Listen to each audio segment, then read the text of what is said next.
For the thousands in attendance and the millions watching around the world, we are live and amplified. So let's get ready to podcast. Fire it up.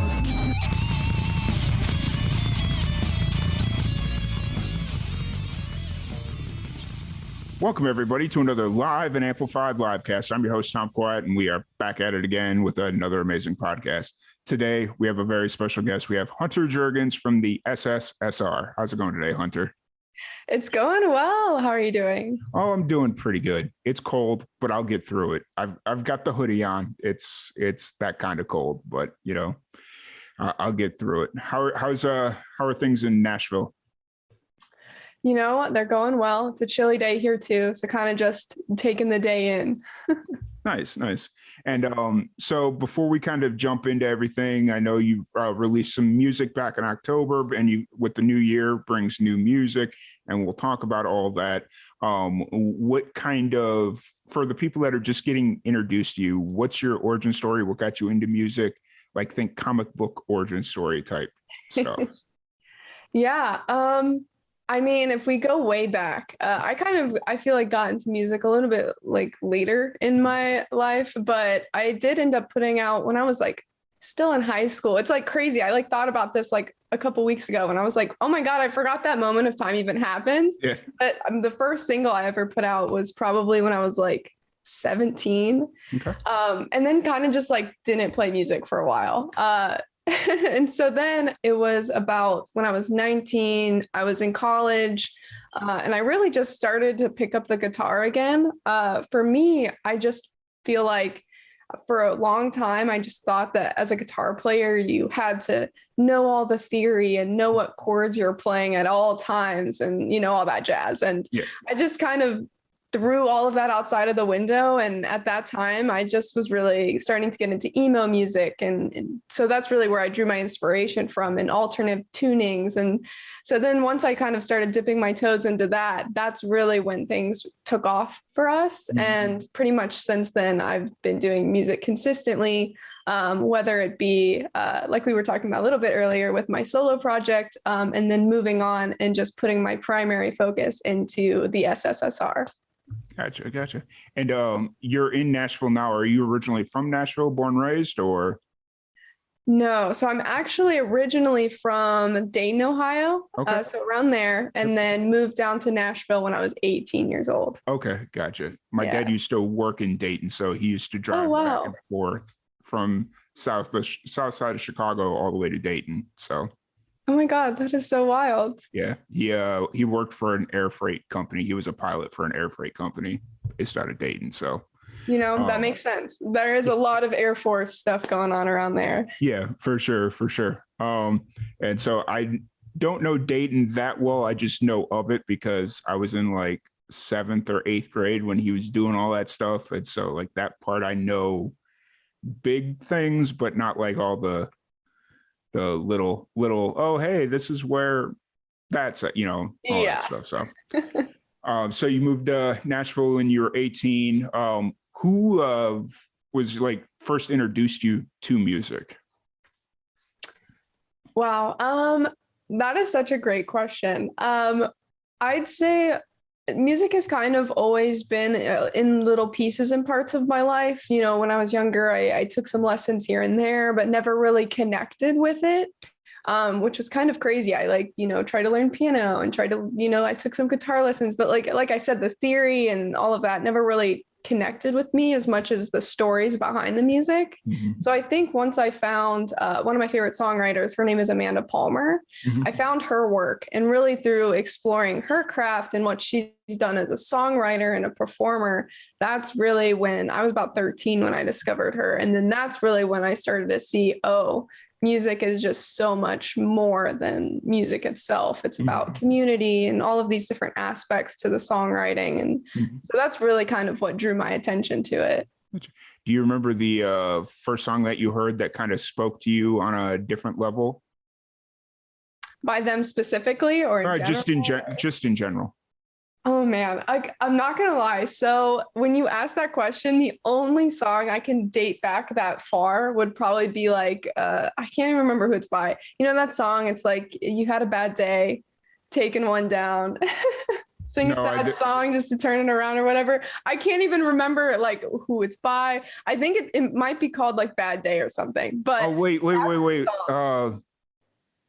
So you had a bad day. yes. Um, was it the verb, not the verb? I know I feel terrible for like not remembering this artist's name, but that song, I'm telling you, that's probably one of the first songs I ever connected with.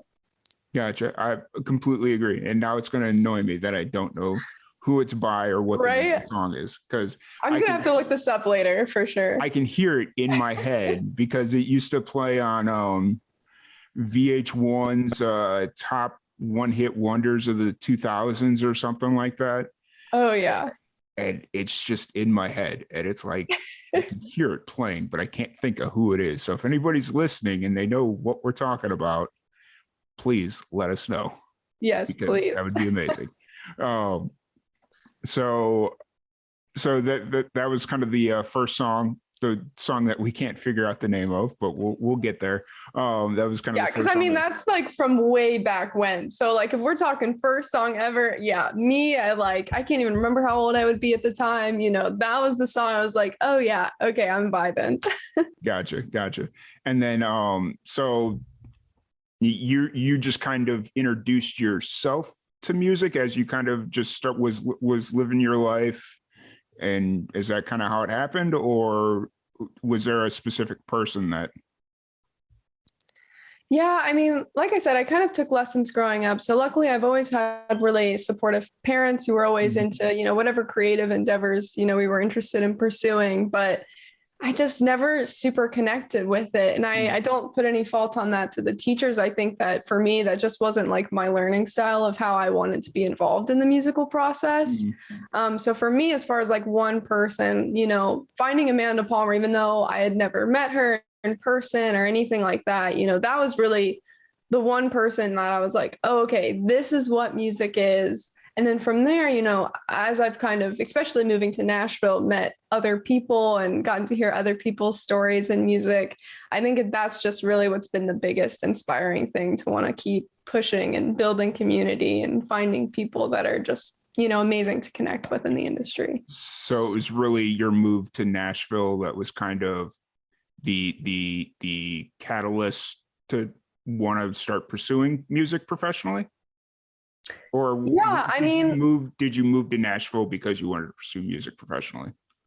yeah, it was pretty much. I moved to Nashville. I was originally coming because I went to Belmont, Mhm. graduated from there. And so my main reason for first coming was because I was like, I just want to get involved in the music industry, learn more about it. So that's kind of what I ended up spending those 3 years in school doing, was just learning more about the industry and meeting people. And I kind of figured out what parts of the industry I liked to be a part of, which parts, I kind of would rather do on my own.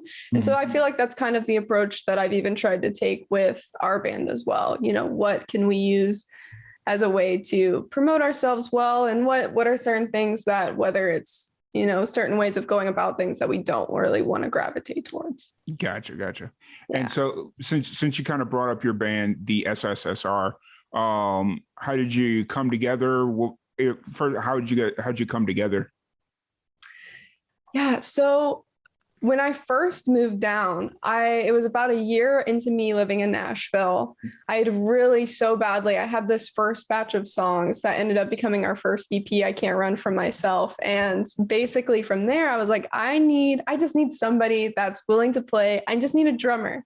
So the first show that I ever played with my friend Ian, and we played a show on Halloween. And that's really what was the catalyst for this project. And then, a couple months after that, he ended up having to leave the band. And so that's when I found my friend Blake, who I had met at a house show here in Nashville at Hollywood.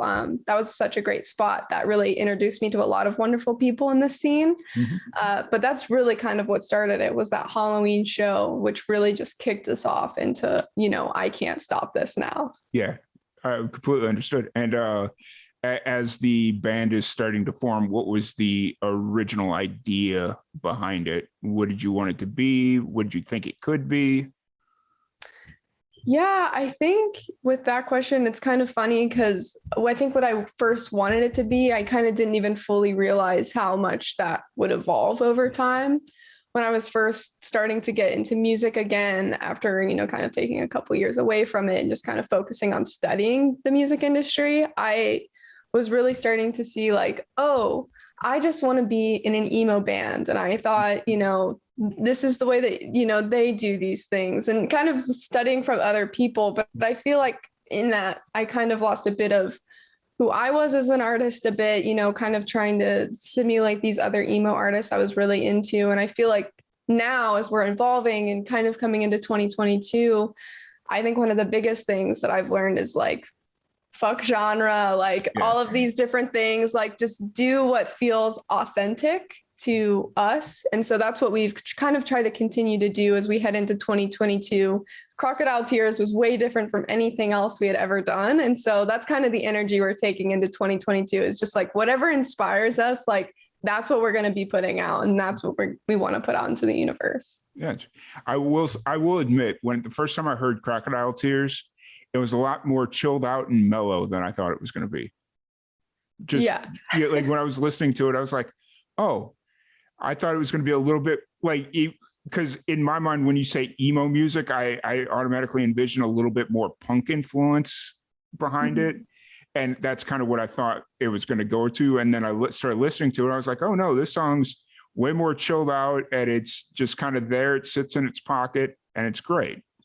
So I will say you caught me by surprise on that one.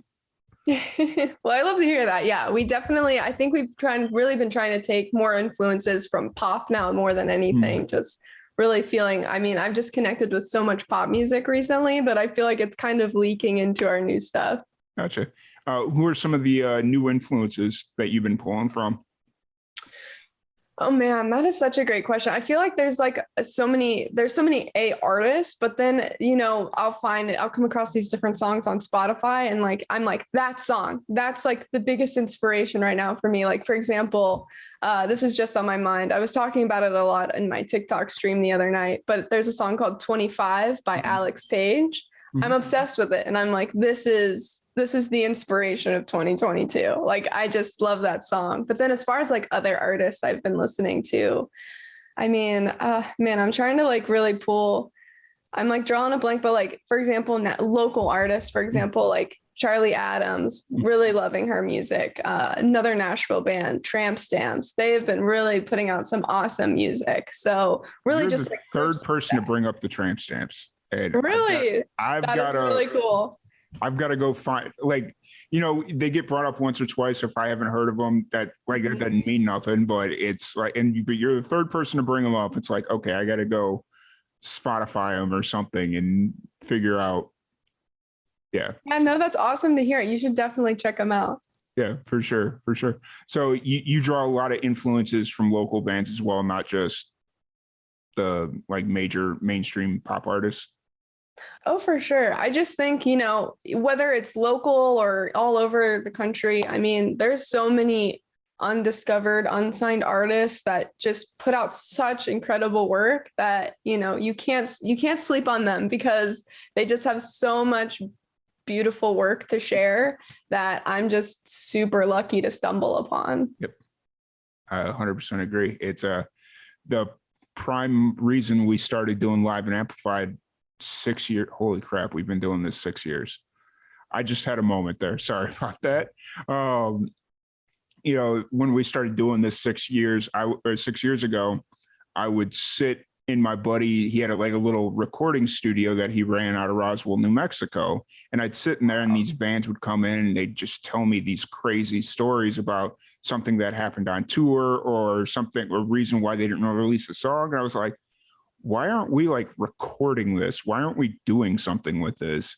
And that was just kind of the thing that sparked it all. And it was like hearing all these cool stories and then listening to their music. And was it all like the best recorded stuff? No, because I understand on the indie level, it's not easy to get into a studio or a good studio or afford studio time.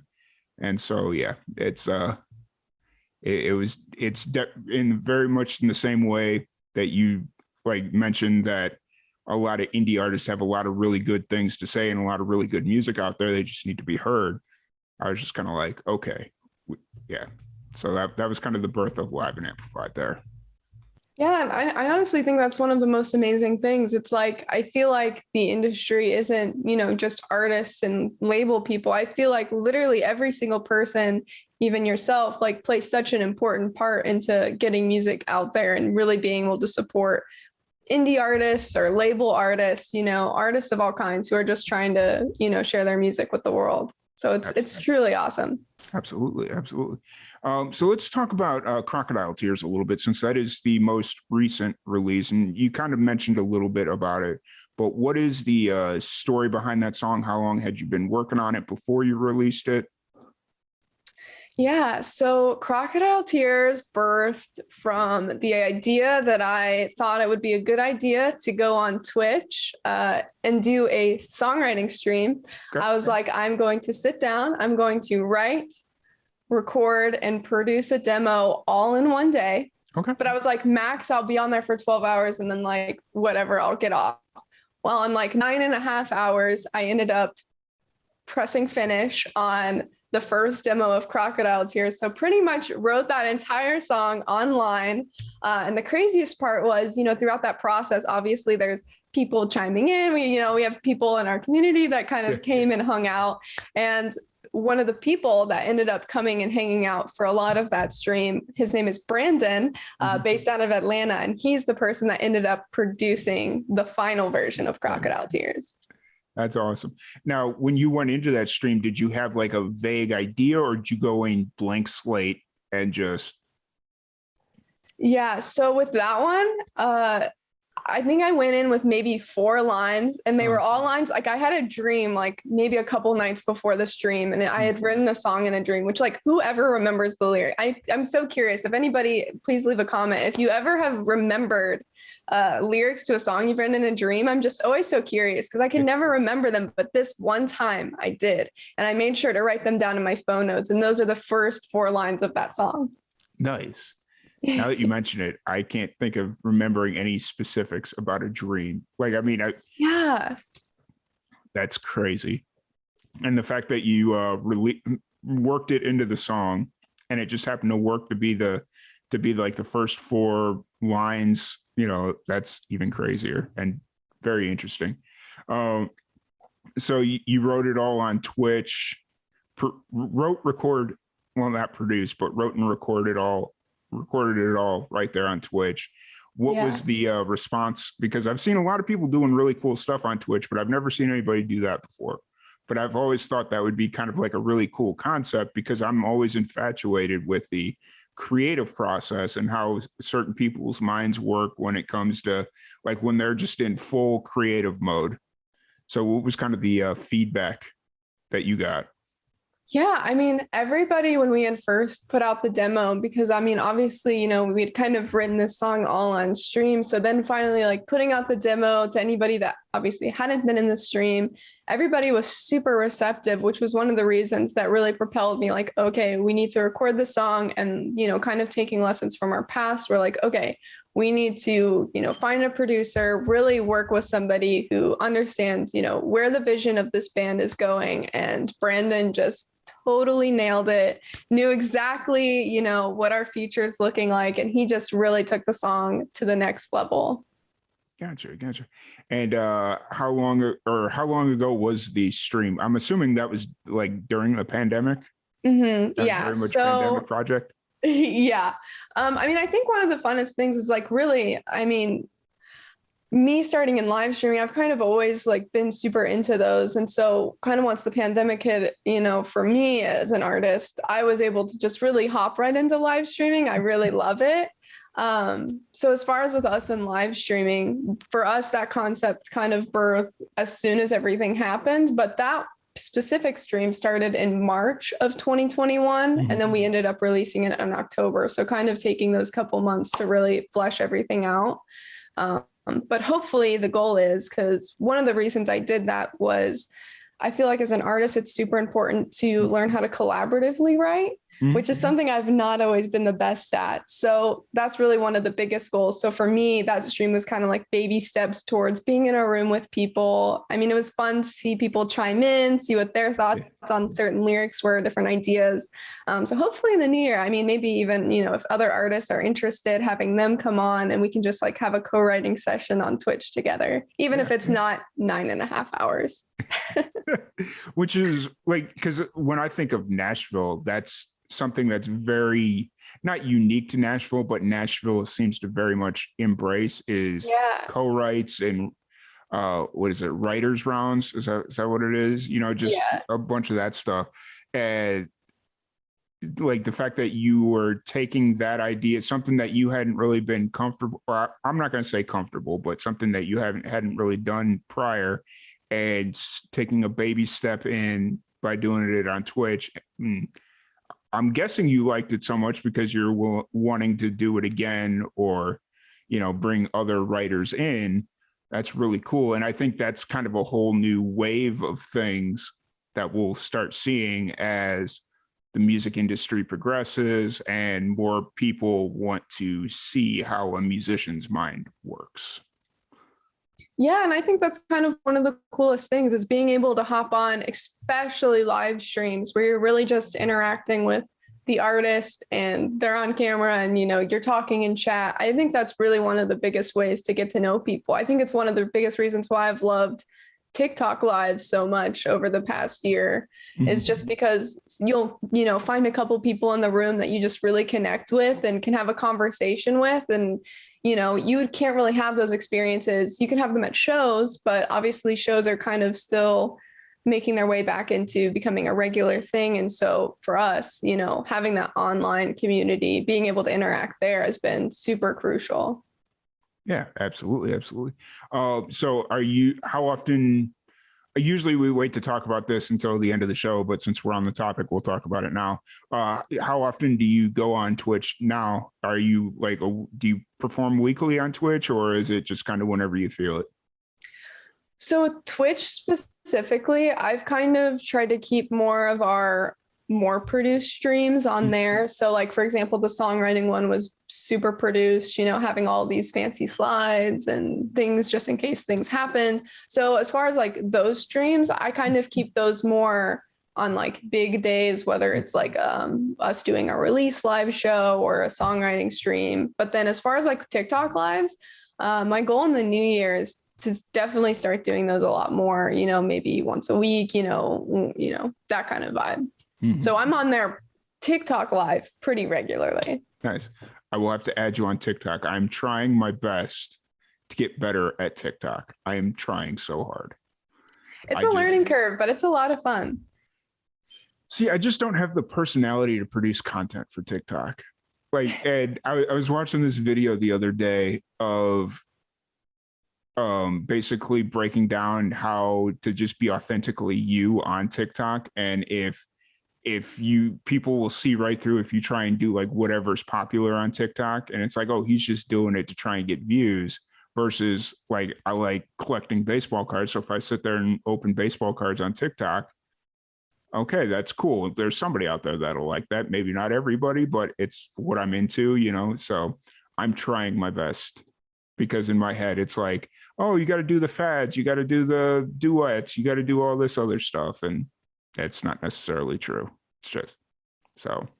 It's true. And at the same time, I feel like there's also ways to be able to incorporate some of those, trending stuff into a way that's more what is in your niche or, your audience, really be able to play it into like your personality. Yep, absolutely. Absolutely. So Crocodile Tears, it's been out November's almost 2 months for sure. We'll say almost 3 months. Yeah. Or has it been closer to 2 months? Yeah, pretty much like 2 months. Okay. This month will be I know like it came out in October, but I didn't know if it was like the end of October, mid-October. Yeah. Okay, perfect. Where are you kind of at now creatively? I know you've got new music on the horizon, but where are you kind of at right now creatively? Yeah, I mean, creatively, I mean, as far as like looking into what our plans are for this year, we have a couple shows coming up, but with everything going on, we've kind of been tapering off the shows we've been accepting and really kind of trying to use this time again to really focus on our new music and our new, creative artistic content we've been working on. So we do have a single release planned for early this year. Details not specific yet. Definitely we'll have more on that later. And then there is some like secret project stuff happening in the fall. So definitely be sure to follow us to get all of the details on that as they come out. But Awesome. Very excited for that one. Awesome. You are the first person to not accidentally let a secret project or an unconfirmed date slip on this podcast. For whatever reason, anytime that kind of stuff gets brought up, they'll accidentally like let a date slip that isn't like 100% confirmed, or let like a little detail that isn't confirmed slip. And it's like, cool, that's great for me, but it's not good for the band. So I can be so bad at that. Like, especially when I'm on TikTok live, I'm just like, I'm here, I'm just talking, I will just bear all. And then I'm like, oh, shoot, maybe I shouldn't have hinted at that quite yet. Yeah, but for sure. Yeah. For sure. Completely understood. So you got a bunch of cool stuff, and the release, are you kind of staying in the singles realm, or do you kind of see yourself going full album EP eventually? Like, without any like real details, what's kind of the thought process behind your release strategies for upcoming projects? Yeah, as far as with upcoming projects, I mean, I feel like in the past, we've definitely, like for our first two releases, definitely was more of like we had one single and then it was like EP. And then like, that's kind of when everything happened with the Anatomy of Falling Out of Love and then Crocodile Tears. So I think from now on, we're kind of thinking for now, we have the single release coming up early this year. And then with some projects coming up in the fall, maybe dropping some hints at some singles, Gotcha. and then putting out a full thing later. Gotcha. Completely understood. Yeah. No, because, that's one of the things during the pandemic is you saw a lot of bands reconsider what their release strategies were, because like when you think of releasing a full album, especially nowadays on Spotify and all like the digital streaming platforms, you got to stay on top of that algorithm and you got to keep yourself fresh. So if you release 10, 12, 14, like how many ever songs that you're releasing off an album, that's like 14 songs gone in one shot. Whereas if you're releasing singles and your primary source of income is off Spotify, you got to kind of release those singles. So it's like, oh, we're here, we're climbing. Oh, we're falling, release another one, And yeah. So it's been really interesting to see how bands have kind of morphed and changed their release strategy over the last 2 years. Yeah, and I think it was definitely interesting, especially in 2020, seeing a lot of people, even people that I knew that were reconsidering, they had releases planned for that fall of that year, whatever it was. And then them being like, oh, I need to push that back, which obviously everybody should take the timeline that works best for them. And a lot of bands, their primary base is when they go on tour and are able to promote that. So I definitely get it from that perspective. But for us personally, I was like, listen, like, regardless of whether or not, we're able to tour, people still need music. Yeah. And so that's really one of the biggest things, whether it was putting out the Anatomy of Falling Out of Love in December or even Crocodile Tears this past October, even without playing, just being able to have that to present to people. And, whether it's trying to, work well for the algorithm or even just trying to work well with your community and making sure they're always getting an inside look at that process. Yeah. I think that's something that's been really interesting to observe over the past 2 years. Yeah, absolutely. And that's kind of why I've really enjoyed doing this podcast throughout the entire pandemic, because I've kind of got to see the evolution of musical release strategies, because it went from beginning of the pandemic where you had a bunch of bands calling it quits because they didn't have anything recorded, they, like whatever their reasons were.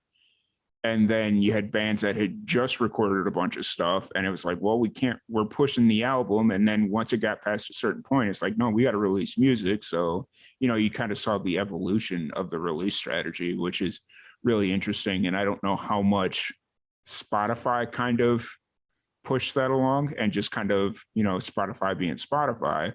But, and especially nowadays, now that shows are starting to pick back up, which is really cool to see. It'll be interesting to see how a band's release strategy changes now that shows are actively starting to pick up again. Yeah, absolutely. And I mean, that's something that we're always kind of trying to keep an eye on. Like, what are, the artists that we really care about, like, what are they doing? And like, kind of trying to figure out what is their reasons behind doing these things. I feel like definitely being able to learn from other people in the industry, in the community, is definitely super important to, being able to figure out the best growth strategy for yourself. Yep, absolutely. Absolutely. So we haven't talked that much about the band, the SSSR. What is the current makeup? It's a duo, correct? So the layout is always a bit kind of all over the place. Okay. So for the most part, it'll always be me. Okay. And then, we have a drummer. And so those are usually our two primary members. Okay. And then I've been working on getting a bass player and, maybe eventually, getting some keys in, because obviously we have that pop influence. So being able to bring that into the shows, but those are like the basic ones that we have going is bass, guitar, and drums. So it's would it be fair to even almost call it a project instead of a band, since you're like the consistent face of the group? It does everything else just kind of like, oh, they're available to do this show, but they're not available to do this show, and like everything else is just kind of whoever's available can play. Is that? Yeah. So for the most part, I would say it's definitely more of like a project, just for the fact that it's kind of just like me kind of trying to like figure everything out, make sure everything, stays on the roll. And then of course, I work with incredible musicians. And so basically checking in with them, seeing if they're available for different recording dates, show dates, and then we kind of just go from there. Gotcha. That makes perfect sense. Especially in Nashville, when you've got so many really talented musicians, that if your go-to drummer can't play, you've got 12 right behind them that could easily fill in for a night and not suck completely. So. Yeah, it's definitely a beauty of living in Music City. Yeah, for sure. And then as far as shows going, you said you brought up that you're kind of tapering off the shows that you're going to be playing for a little bit, or what's kind of the plan there? Yeah, I mean, of course, we're always open to taking a look at different shows that people want us to hop on. And so we do have a couple planned for 2022 so far. But as far as like, I mean, one of the biggest things I wanted to hit on this year was touring, but kind of with this new variant going on, I'm kind of trying to maybe give it a couple months, see how everything's going. And then if we want to tour, maybe looking at how the future of the year is looking a little bit, and then really getting out there again, because that's something that I really do miss. We haven't toured since 2019. So it'd be really great to get back out there soon. For sure. And maybe it's just me, but January, February, March just doesn't seem like a fun time to tour. Yeah, no, winter touring does not seem like a good time. But then again, you have all these bands that they go, like these DIY like punk bands that go on tour for 6-9 months at a time, and then they come back for 30 days and then they're back out on the road again. And it's like, how do you guys do this? I have no clue. Yeah, I mean, that's it seems exhausting, but I feel like that's one of the biggest things is, all that time that we could be spending booking upcoming tours. I'm kind of really trying to use that energy and that time to really just start working on this new music and this new content. We've been working with a director. And so being able to really work on producing that. So then hopefully, by the time we are able to go out again in a safe way, then we're really putting ourselves in an opportunity where we can connect with more people. Yeah, absolutely. And I think that's going to be like I don't know if there's going to be like one defining moment where everybody's like, okay, we can all go out and tour and do all this cool. I think it's going to end up being one of those things where it's like, okay, we're comfortable going out and going on a tour, whether that's in 3 months, 6 months, 9 months, whatever it is, because I think everybody's been kind of looking for this one pivotal moment where it's like, okay, everything's good. We can go back to normal. It's not going to come. It's like, Right. there's always that you just got to be comfortable. And I think eventually 95% of the bands are going to find that moment. Yeah, for sure. And I think something that's, I mean, I feel like we've kind of talked about this a couple times throughout the podcast, but just being able to watch what other people are doing, how are people who are out on tour right now setting themselves up in a way where everybody's being super safe and they go through the tour and everything's fine. So I think being able to even take a step back, kind of learn how are those people able to do it so successfully, and then being able to implement that within your own camp. So then you're keeping everybody super safe when you go out on the road. Yep, absolutely. 100% agree. And then, so we've kind of talked about your writing process while you were doing the live stream on Twitch for Crocodile Tears. But in normal situations, when you're in, what is your creative process when you sit down to write music? Yeah, I mean, the process is a little all over the place. I always love hearing about other people's processes on how they write music. But for me, it really is. I mean, sometimes I just have a bunch of random lines that I've put in my phone notes, or I just have some chords that I've been messing around with on guitar, and I kind of just keep playing them until word vomit happens. But for the most part, it's usually just like me in my bedroom. Usually it's super dark or late at night, and then I kind of just like write it all out. Yeah. Yeah. So when you are in those moments where it's late at night, it's dark, and you just kind of ready to write it out, are those moments like, are you more free flowing with your writing, or is it more disciplined, like, oh, hey, tonight it feels like I feel like I want to write, and so you'll just kind of go with it? Or are you more of, nope, I only have Thursday night and that's what I'm going to write? Does that make sense? Yeah, it totally makes sense. I definitely have a lot of respect for people that could do that. Like, oh, have a very strict schedule. Thursday nights, my nights, you're right. Totally respect that. Like, even just getting out a song a week or anything like that. But for me, like with any of my songwriting, and I think this is kind of what's propelled the big push to want to try and collaboratively write. It's because for me, I can't write unless I'm feeling certain ways about situations in life, or just have inspiration that is sparked. And so then I'm like, okay, I feel super inspired. I want to write something. And usually it's very authentic to how I'm feeling. I usually don't really hold back. If you've listened to the music, you definitely can pick up on that. But with that said, I think that's one of the importances of being able to write with other people, is you're kind of able to step outside of yourself a little bit and see things through other people's experiences, through their eyes, and kind of form the song in that way. And I feel like that can really even transform entire meanings of new songs. So hopefully, in the new year, that's something that I can kind of experiment with a little bit.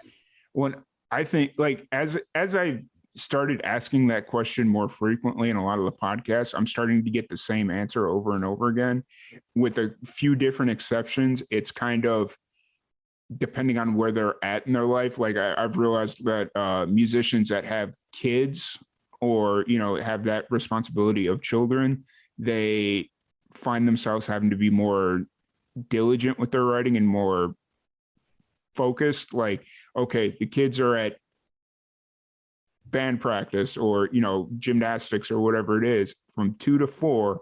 I have from 2 to 4 to do whatever I want to do with my music. So I've kind of noticed that as I ask that question a little bit more frequently. Yeah, it's super interesting. So, and it's got to be hard. Like, if the mood's not striking you, it's like it's got to lead to a lot of weird music being written, or a lot of forced music to be written. So yeah, and I think that's kind of one of the biggest things I've tried to avoid, because it's like, especially over like being inside for like kind of the past 2 years, like you haven't really been able to go out and experience much. So like for me, who writes basically all on experience, it's been a little difficult to feel super inspired to write. So I kind of feel like I've been in a lull for a while. So I feel like getting back out there and also just being able to kind of expand what you write about is really important. Gotcha. Unintentional segue. You brought up being in a lull. Make sure you check out our Facebook feed and Instagram. On every Sunday, we release a song prompt just for that specific reason. Oh my God, I'm so excited. I took Christmas off because I was traveling. The one prior was take your favorite song and write a song to the chord progression of your favorite song, but backwards. Oh my God, I'm so excited to try one of these. And then this week was write a sequel to one of your songs that you've written about a person or an event. Yeah, that's what it was. Oh my God, I might have to try this one. It's what like it is. I just started doing it a few weeks ago, and I was like, man, let's see. Because every time I talk to a lot of musicians, and they're like, man, I just am in a funk writing right now. And it's like, let's fix that. Let's see if we can inspire somebody. So yeah, I mean, it truly is like a muscle. You have to work it. And when you don't, it's so hard to get back into it. So you best believe I'm going to be checking out these every week. Awesome. I'm glad somebody is. That's great. Yeah. So as we kind of wrap up talking about your music, and we'll move into some like different aspects of life. What is your favorite song to perform live of the SSSR? Yeah, I mean, okay, so pre-Crocodile Tears, it was definitely Natural Disaster. It's kind of one of our more heavier songs. So that one was like a lot of fun for that reason. But now, for sure, hands down, Crocodile Tears, like 100%. It's such a fun song. And then we've started playing with tracks, which is a new thing for us this year. So it just really brings everything like next level. Gotcha. I will have to check out Natural Disaster. I think if I heard it, it was just while I had it on in the background. So I'll have to specifically go back to listen to that song. No, that's really cool. And how with Crocodile Tears being out, just being released, how often have you been able to play it out at live shows?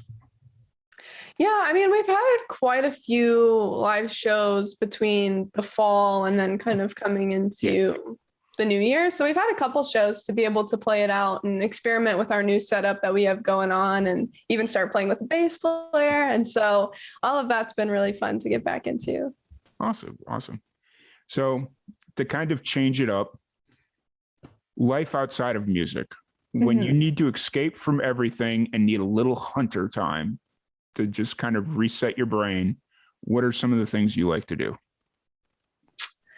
Well, you bring that up and my mind immediately jumps to like, I mean, one of the things I found over the past year is definitely yoga. Okay. Not something I ever thought I would super get into, but my sister, I ended up moving in with her. We live together now. We moved in May of last year. And so, or May of 2020. Oh my God, that's crazy. But yeah. And so she had been doing yoga and was like, you should do it with me. And so that's kind of one of the things I've been using to kind of really work on doing breath work. And then, as far as like, everything, it's just so great to recenter and that kind of vibe. Nice. I tried doing yoga for a little bit, and just like the whole having to sit down and set aside X amount of time to do it was not really vibing with me, but I did take some of the poses as like my morning routine to like make sure I don't tear something as I get older. Yeah. So that's been really interesting. And like the little bit that I did do yoga, some of those positions that I found, it was like, oh, okay, I'm like, my back doesn't hurt anymore. That's amazing. I love it. So yeah.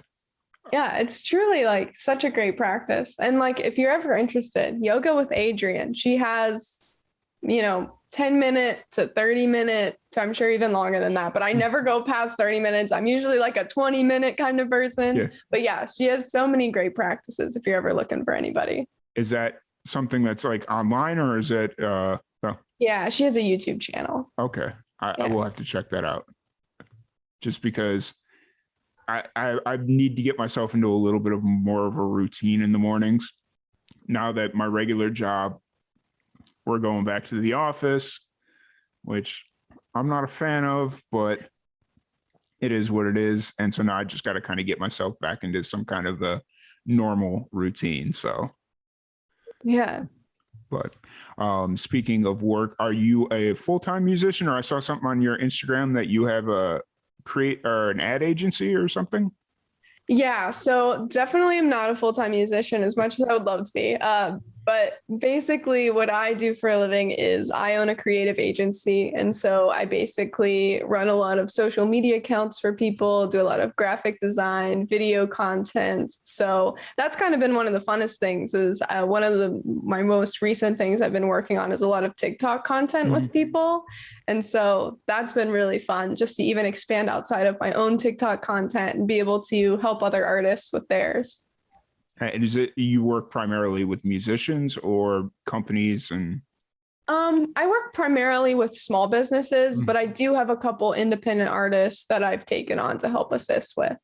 Awesome. I do I work for a creative services department at a news station. So when I saw that, I was just kind of, oh, that's cool. And yeah, I saw you focus more on social media, which is something that I've been trying to push. And it's just like, all right, it's a hill that I'm not going to, or a fight that I'm not going to win. So I'm just going to sit over here and keep making your traditional TV commercials. Yeah, but it really is such a needed asset. I mean, it's there, it's free to use for the majority of it. You know, it's such a great way for businesses to be able to connect with their audience. And just to kind of plug it here a little bit, what's the name of the agency if anybody out there is interested in talking to you and reaching out, what you can do for them? Yeah, I mean, if you're ever interested in creative services, I run Twin Flame Creative Agency, and we're based out of Nashville, Tennessee. Gotcha. Well, that was perfect. It was a perfect segue. I enjoyed that.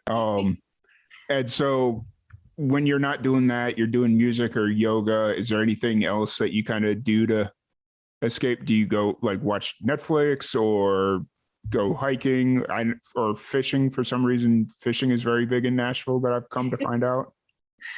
Yeah, I mean, I'd say outside of those things, I mean, I can't lie. I produce a lot of content, but I also watch a lot of content. I can't lie. So I do enjoy watching, different things on YouTube. I love, watching other streamers because like I said, it's really awesome to be able to learn from other people and just vibe with them as they're doing their thing. And, that's kind of something I'll turn on in the background of work and whatnot. And then, I love hiking. So whenever I get a chance to just explore another city and get out and hike a little bit, that's always a good time. Gotcha. I have to admit, I get lost in TikTok. Like I'll just start scrolling through TikTok and before I know it, I've wasted an hour and a half of my day. And it's like, oh, okay, there that goes. So yeah, it's addicting. It really is.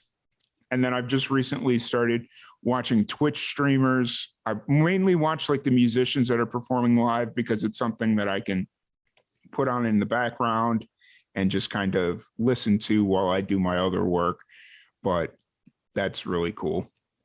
So yeah, we'll have to connect later. I'd love to learn more of who you've been watching on Twitch. I'm always looking for more Twitch musicians to watch. Yeah, for sure. There's been a few. I'm still very new as far as the Twitch game goes, but there's a lot of people that I've been following just through Facebook and other social media platforms that have been streaming on Twitch, and I've just kind of started watching their Twitch streams because they used to stream on Facebook and then they stopped streaming, and I asked them, I'm like, hey, how come you don't stream on Facebook anymore? Oh, 800 reasons why. I'm over on Twitch now. Okay. And so then I just started going over to Twitch. So just, that's awesome. Just get my music fix, I'm almost a junkie in that way. But so what we do on every podcast is I have a random question generator. So if you are ready, I have your question for you. Oh, I am ready. Okay. what is one food that you are absolutely addicted to? Oh man, this one's a hard one. Type of food. Yeah, there you go. Yeah, yeah. I'd say probably, I can't lie. I eat it so often. I really love pizza. It's a weakness. I really just like junk food. It's a problem. But yeah, so I'd say that's probably the food I couldn't live without. Nice. You said pizza, right? I didn't. Yeah, Yeah. Okay. yeah. I have done some pizza. Like I'll go on TikTok sometimes and I'll just like make pizza on there, and I'm like, okay, like this justifies it. I'm like sharing this pizza with everybody, right? Yeah. It's being that I'm from Chicago, pizza is definitely one of those things that is very much a weakness and I have to have. But I've come to control myself, especially being out here in Texas, that there's really no good pizza places. So unless I want to get like Pizza Hut or something like that, Yeah. that's kind of what I'm stuck with. But I've picked up this bad habit of stopping by Taco Bell for breakfast. Yeah, Taco Bell is such a weakness. Okay, I'm glad we can both relate to this. Yeah. Like their breakfast AM crunch wraps. Man, I could, like, if I had the money, I could eat 2 of them a day for the rest of my life and I would not be mad about it. My I stomach totally probably get would that. be, but it is what it is. So, but yeah, so just kind of moving forward, because I don't want to keep you too much longer here.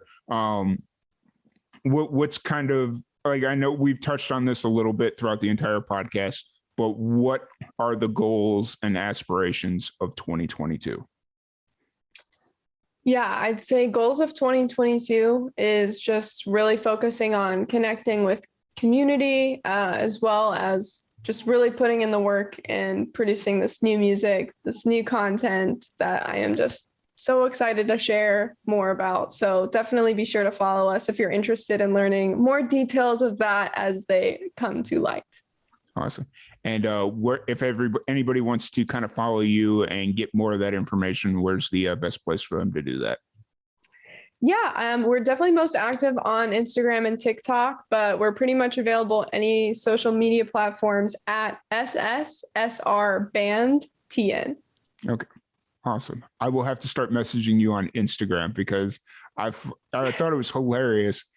When we first got introduced, it must have been through one of the random Facebook groups, I think. Yeah. And I messaged you, you messaged, and then like 3 weeks later, you messaged me back, and it was like, I know. I'm like Facebook messages. It's like they come out and then they're just like in the abyss. It's just so hard to get back to it. yeah. And then as we kind of firmed up the podcast, you kind of was like, no, I've got to make sure I'm talking to this guy. And had I known you were on it, that Instagram was the better way to go, I would have been like, okay, I'll jump over to Instagram, because like I'm starting to realize that I have my musicians that I can message on Facebook. I have my musicians that I can message on Instagram. And either way, I'll get a hold of them. And so it's just a matter of figuring out where you sit. So that's really cool. And then before we kind of wrap this thing up, what is one piece of advice that you have for the young musician out there that is wanting to start playing music professionally or make that next step into music? Yeah, I mean, I would just say the biggest thing if you're interested in getting into music is just really focus on doing what feels most authentic to you. It's what people are going to connect with the most. They're going to connect with you and your personality and the music that you write. So don't really worry about what other people are doing. Don't compare yourself. It's not a competition. There's literally room for all of us here. So just do what feels natural to you. And that's really the biggest advice that I can give, is just do what's authentic and makes you happy. Awesome. Perfect advice. Once again, Hunter, thank you so much for joining us. It's been an absolute blast chatting with you. And then once you get ready to, or once you've announced your super secret project coming up at the end of the year, we'd love to have you back on and talk about that and go into more information on it. So whenever that decides to happen, or you decide you're ready to let that happen, we're all about it and would love to have you back on. Well, that would be awesome. I appreciate you having me on today. This has been really fun. Thank you very much. It's been an absolute blast. Thank you for everybody that's been tuning in. We really appreciate it. Don't forget, we have podcasts coming all week, all year, 365 days. We're going for it this year. I say it every year, but we're going for it this year. It's going to happen. And then we also just launched our Patreon on yesterday. So if you're in the threads or on our Facebook page, it's a pinned post on our Facebook. So you can definitely check that out if you would like to support Live and Amplified. Or the easiest way is just go to liveandamplified.net. That's our website. But once again, thank you everybody for tuning in. Hunter, thank you for joining us. And we will see you all tomorrow. Thank you so much. Hope you have a good rest of your day. All right. We are good.